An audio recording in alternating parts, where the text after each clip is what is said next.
E aí, alunos do nono ano, tudo bem com vocês? Professor Ricardo, novamente aqui para nossa aulinha de História, tá? Vamos falar de Brasil de novo.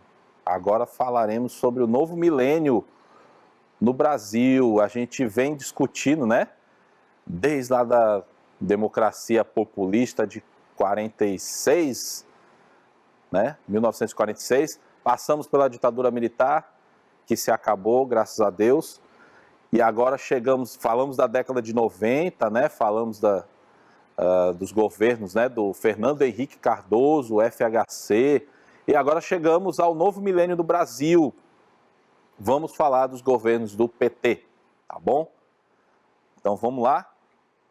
Essa habilidade aí da sua aulinha, ó, relacionar os aspectos das mudanças econômicas, culturais, sociais ocorridas no Brasil a partir da década de 90, ao papel do país no cenário internacional na era da globalização, ok? Agora nós já passamos da década de 90, já estamos nos anos 2000, tá? Olha aí, eu trouxe de novo para vocês que você percebeu que na aula passada tinha muita coisa, né? Muita coisa mesmo. Quase não deu para a gente falar no finalzinho sobre aquela questão da violência, né? Importantíssimo aquilo ali da década de 90, né? A questão ainda hoje muito presente, né, da violência policial, que era resquício, né, do período da ditadura militar, né, no nosso país. E aí, lembra que eu falei para vocês? Os 500 anos do descobrimento aconteceu no ano 2000, os 500 anos do descobrimento, né? Virada de milênio. E eu não falei para vocês porque a gente não tinha mais tempo. Então, olha lá, ó, os 500 anos do descobrimento. Bota entre aspas aí, porque você sabe muito bem o que é que nós estamos falando. Descobrimento. Tá, você já sabe essa história aí. Olha lá, a festa dos 500 anos do descobrimento do Brasil aconteceu lá em Porto Seguro, na Bahia, né? Rapaz, foi um fiasco isso aí. Teve confronto entre a polícia, de novo aí, ó, índio e outros manifestantes, né? O simbolismo, olha aí, ó, da truculência policial em uma data tão especial teve ampla repercussão, né? O país estava fazendo 500 anos e a gente estava até esperando, né, uma coisa melhorzinha, né? Por 500 anos. As outras festas foram muito pomposas, né? Vamos dizer assim, grandiosas. O 500 anos era muita coisa, né? E aí teve essa confusão generalizada, era índio pegando porrada. Olha só como é o simbolismo mesmo disso aí, né? Numa data tão simbólica como os 500 anos, você vê a população nativa, o brasileiro em geral apanhando, né? Da polícia, os 500 anos, né? No governo do FHC, que era um cara que era sociólogo, um cara que devia ter feito uma coisinha melhor, né? Mas deu no que deu. Deu essa confusão aí na festa dos 500 anos, tá? Para piorar a situação, o governo gastou um dinheirão fazendo uma réplica daquela embarcação, né? A nau do Cabral, a nau do Cabral. E aí o diabo da embarcação quase afundou. Foi uma coisa horrorosa, tá? Uma coisa horrorosa essa comemoração dos 500 anos, tá? Ano que vem tem o bicentenário, né, da independência. Vai ser outro fiasco, tenho certeza disso. Até porque o governo nem sabia que ia fazer 200 anos da independência, nem sabia. Ai, ai, vamos lá. As eleições presidenciais de 2002, olha aí, chegou a vez do Lula. Desde 89 você sabe que ele disputava as eleições para se tornar presidente e não tinha conseguido até 2002, quando ele disputou a eleição contra o José Serra, que era do PSDB, era o candidato do governo, porque foi escolhido o José Serra, até porque o Fernando Henrique não dava mais, né? Já tinha sido reeleito. Mas o José Serra entra na disputa muito pela atuação dele na saúde, né? Que eu falei para vocês, isso aí, lembra? Questão lá do combate à AIDS, dos remédios genéricos, né? Então ele tinha uma certa popularidade, mas não deu para pegar o Lula, não. Primeira vez que o Lula consegue vencer as eleições, né? vitória do PT pela primeira vez nas eleições de 2002, né? O Brasil tinha acabado de se tornar pentacampeão mundial, tá bom? E essa campanha foi marcada pela moderação do discurso de esquerda, certo? A gente tinha o PT e o Lula sempre defendendo aquelas bandeiras de esquerda, né? Era mais radical lá no início da década de 90, e aí foi dando uma abrandada, né? Deixando um pouquinho de lado o radicalismo, até que em 2002 ele quase abandona, né, o discurso de esquerda. E não só o discurso, como ele abandona inclusive os políticos mais de esquerda, né? Para ele se eleger, ele faz uma aliança muito mais ampla. Então, não só com os políticos, não só com os partidos de esquerda, que sempre ele fazia, né, tradicionalmente, e que não garantia a vitória dele. Então, ele vai começar a fazer alianças com esses políticos de centro-direita. E aí é onde está o erro. Muita gente questiona por causa disso, né? Olha lá, o governo Lula, então, vai de 2003 a 2011, porque ele consegue uma reeleição também, tá bom? Então, olha lá, a composição do governo dele, quando ele é eleito, é muito marcada por uma política de aproximação com os outros partidos, como eu falei. Então, o leque dele de aliança se amplia. Então, ele vai absorver aquelas legendas tradicionais de centro-direita, né? Para o PMDB, né? Deixando de lado a questão do radicalismo, né? Para ele tentar fazer um governo meio de coalizão, né? Então, adotou uma política econômica semelhante ao do FHC. Então, ele teve uma aproximação com o empresariado maior, né? Quando a gente está falando isso aqui, às vezes fica uma lacuna aí para vocês, né? Quando a gente está falando do político de esquerda, e hoje no país se tem essa ideia, né, que o cara de esquerda é demonizado, né? Ele é um comunista, vai estatizar tudo e vai acabar com as empresas, o capitalismo já era. Não existe nada disso aí, tá? Não existe. Isso aí era lá no início do século XX, né? E olhe lá, que nem lá não deu certo isso aí. Quando a gente está falando de Revolução Russa, que você já estudou. Você não estudou, pega teu livro e começa a correr atrás do tempo perdido, tá? Então, essa política econômica do Lula, ela é muito semelhante à do FHC, tá bom? Então, não tem essa coisa de sair estatizando nada, não. Não tinha isso. Ele foi afastando esse medo dos empresários brasileiros, dessa elite brasileira. Ele afastou, falou, não, nós vamos garantir tudo que existe aqui, nós vamos fazer um governo, né?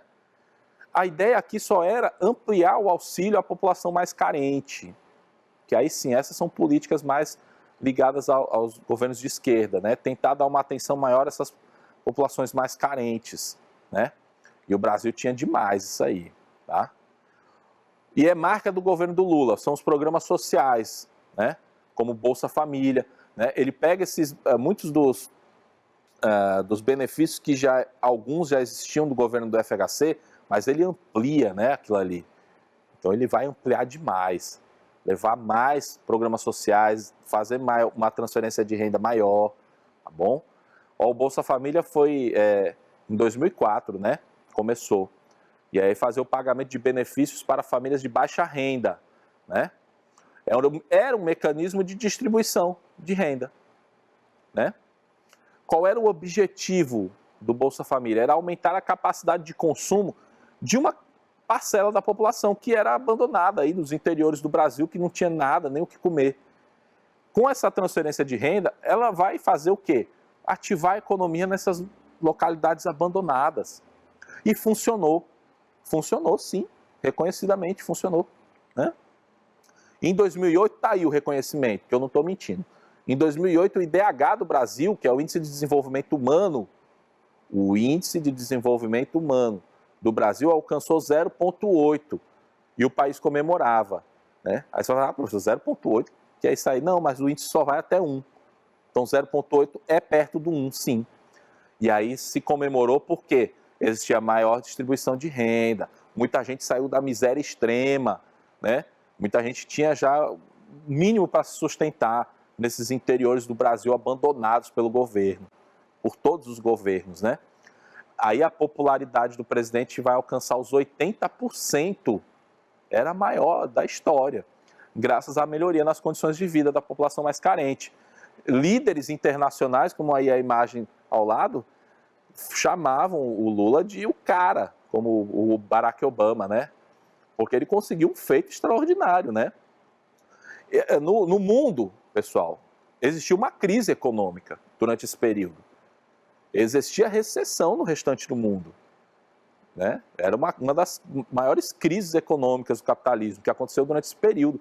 E o Brasil não sofreu com essa crise, muito por conta dessas políticas sociais que o governo adotou. E a gente passou por essa crise de boa, né? E aí a popularidade do Lula foi lá para cima, né? O crescimento do mercado interno durante o governo dele, muito ativado por essa economia popular, né? A queda da taxa de desemprego, né? Chegou acho que a 6 ponto alguma coisinha, né? Por cento de desemprego, que é baixíssima. Você vai pegar hoje você cai para trás, né? O aumento no salário mínimo, né? Que veio gradativamente, ano após ano, tinha os aumentos no salário mínimo, né? Então, passou de 60 e poucos dólares, 68, não tenho certeza, chegou a 290, quase 300 dólares, né? Se você fizesse a conversão da moeda, você ia ver que tinha um ganho real muito grande, tá bom? Tudo isso aí, política, né, do governo, tá? Então, foi um período interessante, mas não foi só festa e alegria. Tinham as denúncias de corrupção que não acabavam, né? Olha o mensalão. Em 2005, essas denúncias de corrupção atingiram o governo, né? Muitos dos cabeças do partido ou aliados do partido estavam envolvidos nessas denúncias de corrupção. E aí foi uma coisa que bateu forte no governo do Lula, tá? E aí, qual era esse mensalão? Era a propina que se pagava aos deputados e senadores em troca de apoio ao governo no Congresso. Porque o problema do país, você que ainda não entendeu, não se chama presidente. O problema do país não está no governo executivo, não, no poder executivo. O problema do país está no poder legislativo. A gente não sabe quem a gente coloca para fazer as leis do nosso país. E essas pessoas são extremamente corruptas, tá? Muitas vezes o governo se vê obrigado a negociar com eles. Não existe governo que não negocie com eles. Entenda isso, larga de ser abestado. Não existe governo que não faça isso. Todos os governos têm que se rebaixar ao poder legislativo. O Lula não foi diferente. Não se esperava que ele fizesse isso, mas se ele não fizesse, ele não governava. Não aconteceriam os benefícios que aconteceram, tá? Então não existe isso. A gente precisa começar a pensar em quem a gente vai escolher para deputado, senador, vereador, que é o poder legislativo, que essas pessoas é que vão definir, né, o que é melhor para o país. Presidente é só uma pessoa, tá? Quando a gente fala de deputados, são mais de 500, 600. Então preste atenção nisso, tá? Lembre em quem você vota. Você ainda não vai votar, lógico, você está só no 9º ano. Mas papai e mamãe vai, tá bom? Então, olha lá. Foram instauradas as CPIs para apurar as denúncias, né, do mensalão. Então fizeram as CPIs, tinham o envolvimento de grandes figuras do governo, como José Disseu e José Genuíno, que eram figuras importantíssimas do partido e que eram acusadas, tiveram que se afastar do governo, né? Não chegou no presidente as denúncias, tá bom? Esse inquérito do mensalão, ele não seguiu assim adiante politicamente. Em 2007, a ação penal começa a ser analisada pelo STF. Então, essa ação do mensalão vai ser analisada só em 2007. Tá? Começou em 2005, o Supremo Tribunal Federal vai analisar ela em 2007. Mas somente em 2012 até 2014 é que o caso vai ser julgado mesmo. Já era o outro governo do PT, que era da Dilma. E aí os envolvidos foram condenados.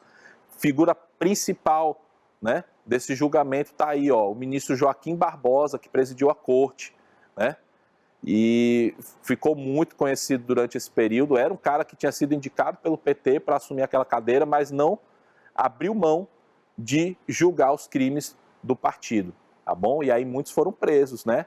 O próprio José Disseu, José Genuíno, acabaram sendo condenados à prisão por esse envolvimento aí, tá bom? Vamos ao governo da Dilma de 2011 a 2016, também conseguiu uma reeleição, né? Então, a popularidade do Lula, que mesmo com as denúncias lá de corrupção, do mensalão, não foram abaladas, não. O Lula, em nenhum momento, teve a imagem dele abalada por conta daquelas denúncias de corrupção. Então, não chegavam nele. Então, a popularidade do Lula era muito grande, muito por conta da questão, né, do desenvolvimento que ele promoveu, das políticas sociais dele. Então, ele tinha a imagem dele ficava preservada. E ele conseguiu garantir a eleição da Dilma Rousseff, lá em 2011, né? 2010 foi a eleição. Ela disputou contra o José Serra. De novo, o José Serra perdeu. Então, lá, a Dilma vence as eleições com 56% dos votos. Primeira vez que uma mulher é eleita no Brasil, uma ex-guerrilheira lá, que lutava contra a ditadura, ex-presa política, né, que foi torturada na ditadura, pela primeira vez assumiu um cargo, né? E aí ela faz a manutenção da política econômica do Lula. Então era como se fosse uma extensão. O primeiro mandato dela tem muito ainda da influência do presidente, né? Muita influência do presidente, tá bom? O Lula. E aí as denúncias de corrupção aconteceram, obviamente. O tráfico de influência permaneceu assombrando a administração, né? Então ainda existiam todas essas denúncias contra o governo, né? Você vai me perguntar, professor, algum negro já foi presidente do Brasil? E se você for olhar para trás, você vai dizer, não teve, mas teve. Aposto que você não sabia disso aí, mas teve. Um negro já presidiu o Brasil, lá na República Velha. Vai pesquisar que você vai descobrir. Não vou lhe dizer. O que foram as jornadas de junho? Ponto interessantíssimo desse governo da Dilma, da Lula. Porque pareceu o Lula, né? Era o Lula feminino. A Dilma, ela enfrentou em 2013 uma série de manifestações contra o seu governo. São as jornadas de junho, né? Então as ruas de todas as grandes cidades brasileiras encheram de protestos, né? Manifestações contra o governo, tá bom?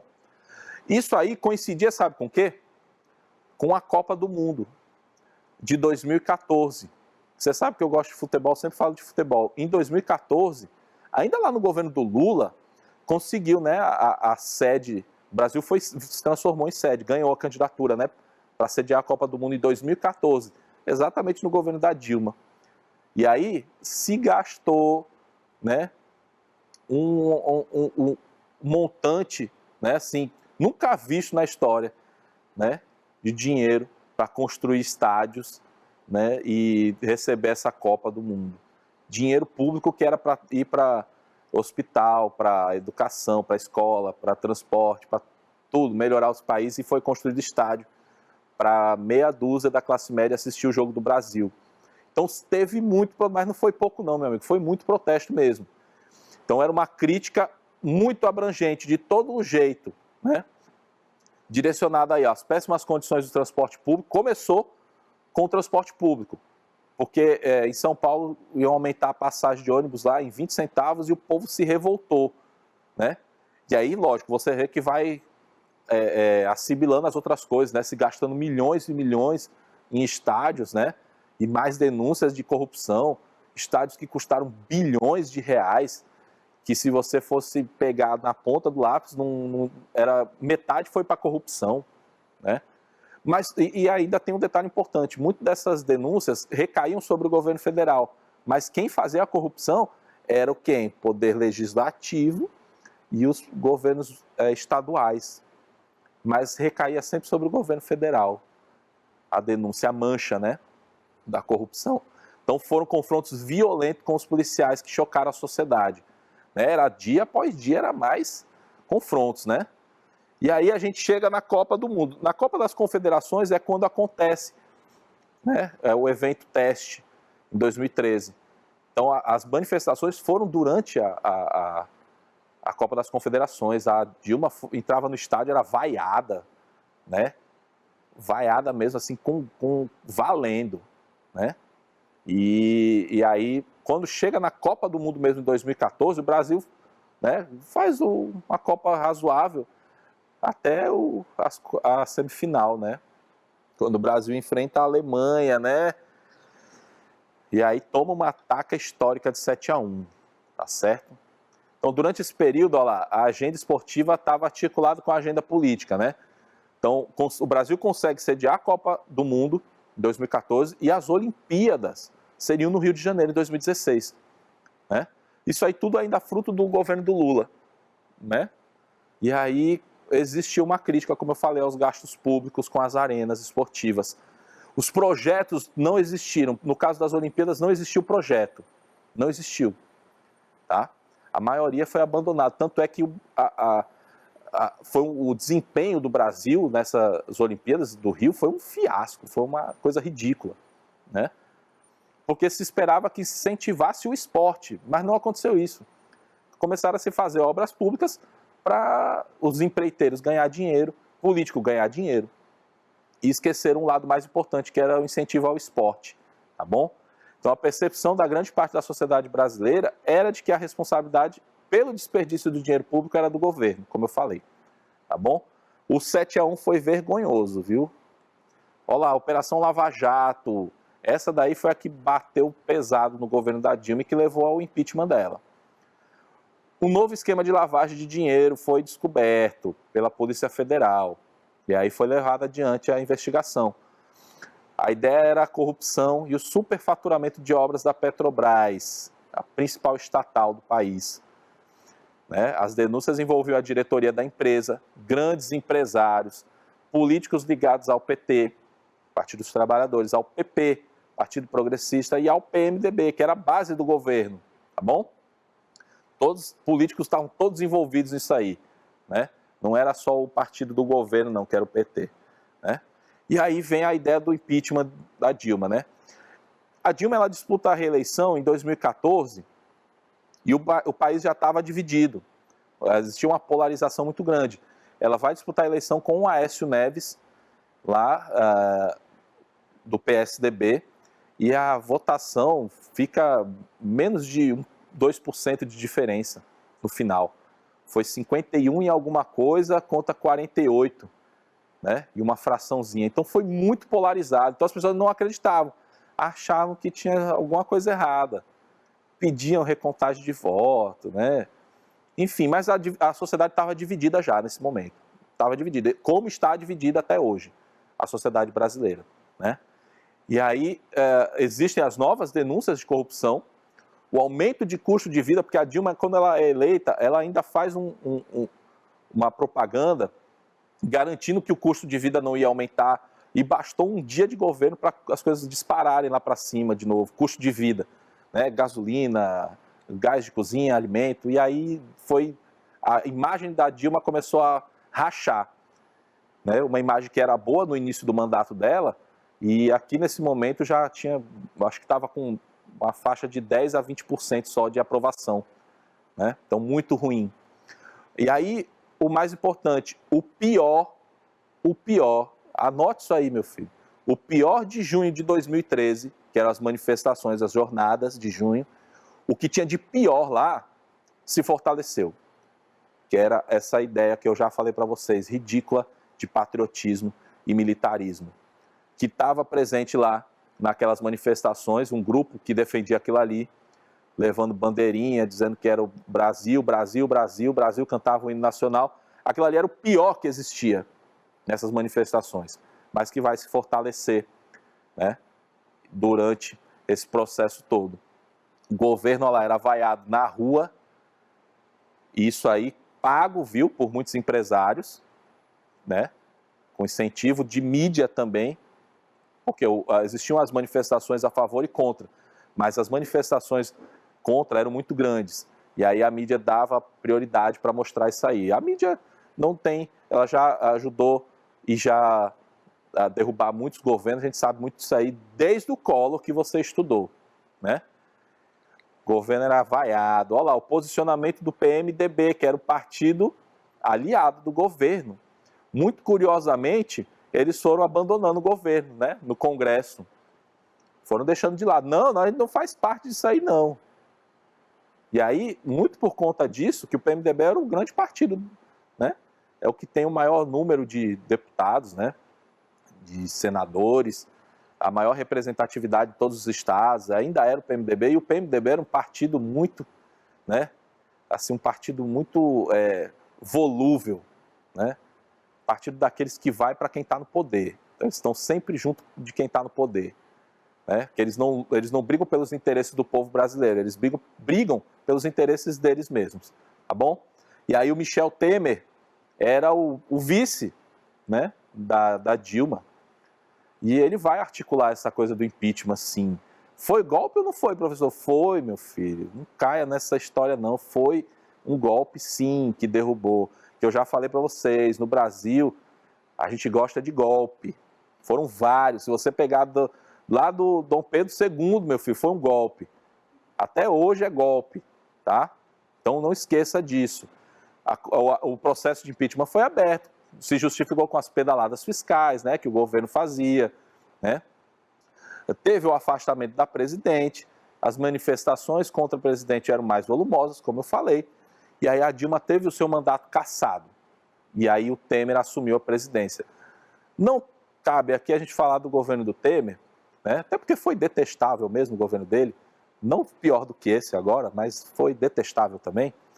Mas a ideia que você precisa saber é que foi articulado, sim, um golpe que tirou essa presidente do poder, tá bom? O processo todo é cheio de vícios, cheio de enganos, né? E que levaram ao impeachment. A ideia era, aproveitando a polarização política que existia no Brasil, a ideia era que se tirasse esse grupo político do poder para se colocar um outro grupo político, tá certo, gente? É isso, meus amigos do 9º ano. Decida onde quer chegar e não desista até você conseguir, tá bom? Gente, é isso. Na próxima aula vamos para as revisões, as questões para você treinar aí um pouco, fazer uma revisão do que a gente estudou até agora, tá certo? Um abraço, seu professor Ricardo. Tchau para vocês.